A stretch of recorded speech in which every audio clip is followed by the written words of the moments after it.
दोस्तों जय Hind. Paramilitary news Hindi में आपका एक बार फिर से स्वागत है। भारत सरकार ने केंद्रीय अर्धसैनिक बलों सहित देश के सभी केंद्रीय कर्मचारियों के लिए एक बड़ा निर्देश जारी किया है। इस निर्देश के तहत अब आप CGHS के अंतर्गत या सेंट्रल गवर्नमेंट हेल्थ स्कीम के अंतर्गत जो भी सुविधा का लाभ ले रहे हैं अपने डिपेंडेंट्स के लिए, उसमें आप एक ऑप्शन दिया जा रहा है कि या तो आप अपने पेरेंट्स को या फिर आप अपने पेरेंट्स लॉ को भी इसमें शामिल कर सकते हैं। दोनों में से किसी एक को चुनने का आपको वन टाइम ऑप्शन दिया जाएगा और जो भी आप इसमें तब्दीली करना चाहते हैं वो आप कर सकते हैं।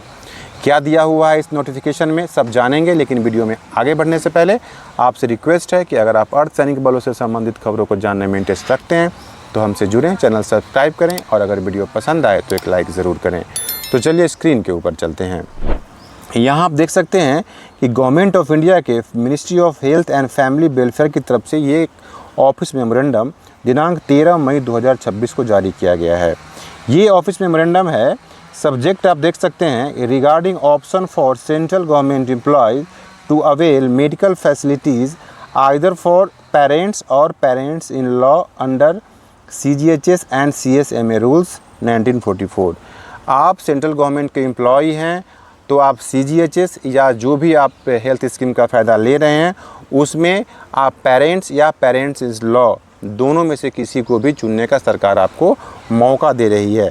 और ये मौका सरकार वन टाइम स्विच ऑप्शन के सहारे आपको देने जा रही है। क्या कहा जा रहा है इसमें एक 26/7/2023 का एक कॉपी इनक्लोज किया हुआ है। उसके तहत उसमें क्या है, उसमें है कि vide which the facility to choose either parents और parents in law as dependent family members for the purpose of availing medical facilities. या तो आप अपने पेरेंट्स का या फिर पेरेंट्स इन लॉ का आप इसमें चुनाव, दोनों में से किसी एक का चुनाव आप इसके तहत कर सकते हैं। इसमें आगे क्या कहा जा रहा है कि in continuation to above it is hereby reiterated that the aforesaid provision shall be applicable to all eligible beneficiaries covered under CGHS as well as CSMA rules 1944 subject to fulfillment of prescribed dependency and other eligibility condition under the respective rules scheme। जो भी dependency का जो condition है, जो certificate आपको produce करना होता है, वो सब कंडीशन पहले की तरह सेम रहेगी, लेकिन सिर्फ आपको दोनों में से किसी एक को चूज़ करने का यहाँ पे ऑप्शन दिया जा रहा है। It is further clarified that the male government employees shall be eligible to exercise one time option only. सिर्फ आपको एक टाइम ऑप्शन दिया जाएगा कि आप उन दोनों में से किसी एक का चुनाव कर सकते हैं। To choose either his parents और parents in law as dependent. आप दोनों में से किसी एक का चुनाव डिपेंडेंट के तौर पे कर सकते हैं। साथ ही यहाँ पे कहा जा रहा है कि once such option has been exercised in favor of parents, the employee shall not subsequently be permitted to opt for parents in law as dependent।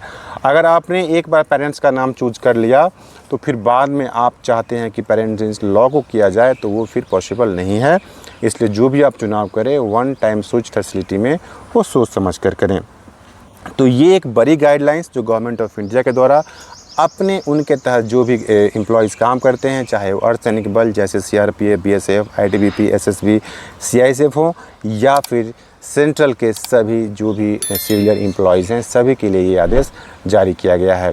बेहतर विकल्प आप चुन सकते हैं। भारत सरकार के हेल्थ स्कीम का हिस्सा आप अपनी सुविधा के अनुसार आप इसका बेनिफिट ले सकते हैं। और जो भी आपके डिपेंडेंट्स हैं, चाहे वो पेरेंट्स हैं या फिर पेरेंट्स इन लॉ, दोनों में से जो आप चाहते हैं कि किन्हें बेहतर सुविधा दिया जाए, उनका चुनाव आप इसमें अपने सुविधा के अनुसार कर सकते हैं और इस स्कीम का आप फ़ायदा ज़रूर उठाएं। मिलते हैं नेक्स्ट वीडियो में एक नए अपडेट के साथ। तब तक के लिए शाइनिंग ऑफ। जय हिंद।